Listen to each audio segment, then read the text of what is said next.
Закондо айтылгандай жүрөм десең, чек арадан бир чыгып кирем десең, Жыргалбек бүт жолдорун айтып берет, звонить эт, сурап көр, ишенбесең.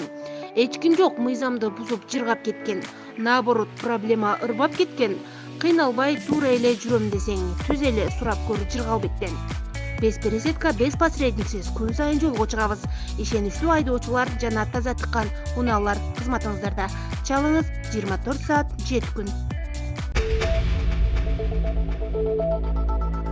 Кыргызстан мындан ары өзүнүн жарандары үчүн өзү паспорт басып чыгара баштайт. Бул тууралуу президенттин маалымат катчысы Эрбол Султанбаев билдирди. Анын айтымында паспорт мафиясы менен күрөшүүгө 1 жыл кетти. Бул күрөштүн башында мамлекет башы өзү турбаганда майнап чыкмак эмес. Учкун мамлекеттик басмаканасы үчүн заманбап жабдуулар сатылып алынган. Эми өлкөнүн тарыхында биринчи жолу өзүбүздүн улуттук документтерибизди басып чыгара баштадык. Буга чейин Кыргызстандын жарандарынын паспорттары чет өлкөлөрдө басылып келген. Бул айрым айбирсиз атка минерлердин, ал турсун кылмыш дүйнөсүнүн лидерлеринин мыйзамсыз байышына жол ачкан. Учурда паспорт мафиясы жоюлду. Муну менен биз мамлекеттин каражатын үнөмдөп калдык, деди Султанбаев. Ал белгилегендей, Кыргызстан жыл сайын 1,5 миллионго чейин ID карта жана жалпы жарандык паспорттарды буйрутма кылып келген. Канча деген каражат айбирсиз адамдардын чөнтөгүнө түшүп турганын элестетиңиздер. Паспорттарды даярдоо дүйнөнүн эң алдыңкы өлкөлөрүндө колдонулган акыркы технологиялар боюнча жүргүзүлөт. Буга чейин Кыргызстандын жасалма паспорттары чет өлкөдө аныкталган фактылар болуп келген жана алардын даярдалган жерин аныктоо ар дайым эле мүмкүн болгон эмес. Эми болсо көп баскычтуу коргоо системасы колдонулат. Коргоо деңгээли боюнча биздин паспорттар дүйнөнүн алдыңкы 10 өлкөсү менен тең тайлаша алат. Андыктан эми Кыргызстандын паспортторун бүгүнкүдөй сапатта жасалма кылып чыгарууга мүмкүн болбойт, деди ал. Султанбаев мындан ары Кыргызстандын жарандарынын улуттук документтерин басып чыгаруу 100% мамлекеттин көзөмөлүндө болорун кошумчалады. Булак, Спутник, Кежи. Оштогу көкбөрү чатагы. Сот 9 кишини камады. Президенттин көкбөрү боюнча Ошто болгон кубогунун финалдык оюнундагы чатагында милицияга 65 киши жеткирилди. Бул тууралуу Спутник Кыргызстанга Ош облустук милициясынан билдирди. Ош облустук сотунун чечими менен 9 киши 2 айга камакка алынган. Аларга кылмыш жаза кодексинин бейбаштык беренеси менен иш козголгон. 56 адамга административдик кодекстин негизинде айып салынган.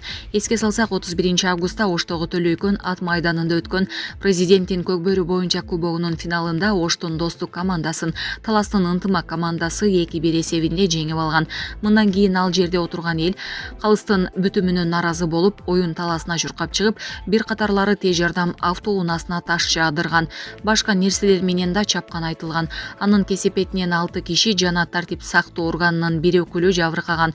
Бул окуядан кийин УКМК жетекчиси Камчыбек Ташиев ызы-чууну чыгаргандар жазаланарын айткан. Алгач милициядан 5 кишиге иш козголгонун билдирген. Булак, Спутник, Кежи. Москванын мэри кайра 3 дрон атып түшүрүлгөнүн билдирди. 5 сентябрга караган түнү жана эртең менен Москвага чабуул коюуга аракет кылган 3 дрон атып түшүрүлгөнүн калаанын мэри Сергей Собянин билдирди. Бир учкутсуз аппарат Калуга облусунда, экинчиси Москва облусунун Истра районунда жок кылынган. Истранын жергиликтүү бийлиги бир чарбалык имарат күйүп кеткенин маалымдады. 3-чү дрон Твер облусунун Завидово районунда президент Владимир Путиндин резиденцияларынын бири жайгашкан аймакта атып түшүрүлгөн. Твер облусунун губернатору Игорь Руденя жабыркагандар жоктугун айтты. Кийинчерээк Орусиянын коргоо министрлиги дрондор чабуулун тастыктады. Түндө жана эртең менен Москванын аэропортторунда 50 ашык рейс убактылуу токтотулуп, кайра жанданды. РБК агенттигинин эсебинде Кремль Украинага ачкандан бери Орусиянын аймагына 500дөн ашуун дрон чабуулу болду. Москва бул үчүн Киевди күнөөлөйт. Украина расмий комментарий бере элек. Булак, Азаттык. Путин Рамзан Кадыровдун 24 жаштагы кызын 2-чи даражадагы орден менен сыйлады. Орусиянын президенти Владимир Путин Чеченстандын башчысы Рамзан Кадыровдун кызы Айшат Кадырованы 2-чи даражадагы мекенге кызмат өтпөгөндүгү үчүн ордени менен сыйлады. Бул тууралуу Орусиянын жергиликтүү басылмалары жазып чыкты. Маалыматка ылайык 24 жаштагы Кадырова жана дагы бир нече жарандар улуттук маданиятты жана искусствону өнүктүрүүгө кошкон салымы, көп жылдык үзүрлүү чыгармачылык ишмердиги үчүн сыйланышкан. Айшат Кадырова 2021 октябрынан бери Чеченстандын маданият министри кызматын аркалап келет. Ага чейин Чеченстандын маданият министринин биринчи орун басары болуп 1 жыл иштеген. Рамзан Кадыровдун кызы мамлекеттик кызматка келгенге чейин Фирдейвс ислам мода үйүн 3 жыл башкарган. Бул аралыкта Чеченстанга сиңирген эмгеги үчүн, адам укуктарын коргогондугу үчүн медалдары, Чеченстандын маданиятына эмгек сиңирген ишмер наамы жана Кадыров ордени менен сыйланган. Рамзан Кадыровдун жана анын үй бүлөсүнө дайыма сыйлыктар берилип турат. Мисалы 2023 жылдын июнь айында 20 жаштагы кызы Хутмат Кадырова республикадагы медицинаны өнүктүрүүгө кошкон зор салым үчүн ордени менен сыйланган.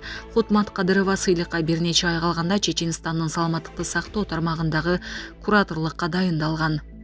Ал эми 2022 жылдын ноябрь айында республиканын жогорку ордени менен Чеченстандын башчысынын экинчи кызы, Грозный мэриясынын мектепке чейинки билим берүү бөлүмүнүн башчысы Хадижат Кадырова да сыйлык алган. Бул боюнча Чеченстандын басма сөз министрлиги Хадижат Кадырова кыска убакыттын ичинде өзүн департаменттин ишин жаңы деңгээлге көтөргөн таланттуу жетекчи катары көрсөтүү алганын белгилеген.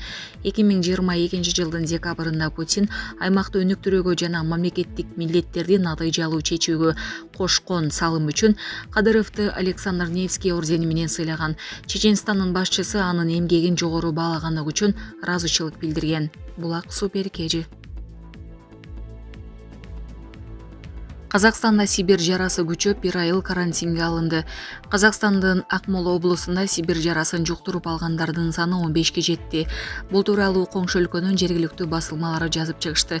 Буга чейин 12 адамдын ооруканага жаткырылганы маалымдалган. Учурда аталган аймактын жугуштуу оорулар бөлүмүндө болгону 15 койка бар, калган күйдүргү менен ооругандар коңшу райондордун ооруканаларына жөнөтүлөт. Айылда карантин уланууда. Эске салсак, буга чейин Акмола облусунун 12 тургуну күйдүргү оорусуна чалдыккан деген шек менен ооруканага жаткырылган. Бейтаптар менен 22 адамдын байланышта болгону аныкталып, алар Жаркайын райондук аймактык ооруканасынын медициналык кызматкерлеринин көзөмөлүндө экени кабарланган. Аталган аймактын кире беришине полиция кызматынын отряддары коюлуп, кирип чыгуучу унаалар жана калк көзөмөлгө алынган. Күйдүргү Сибир жарасы деп да аталат. Денени ууландыруу, чыйрыктыруу менен коштолгон курч мүнөздөгү жугуштуу оору. Терини, кээде ичеги, карынды, өпкөнү жабыркатат, ошондой эле канды бузат. Булак Супер Кежи.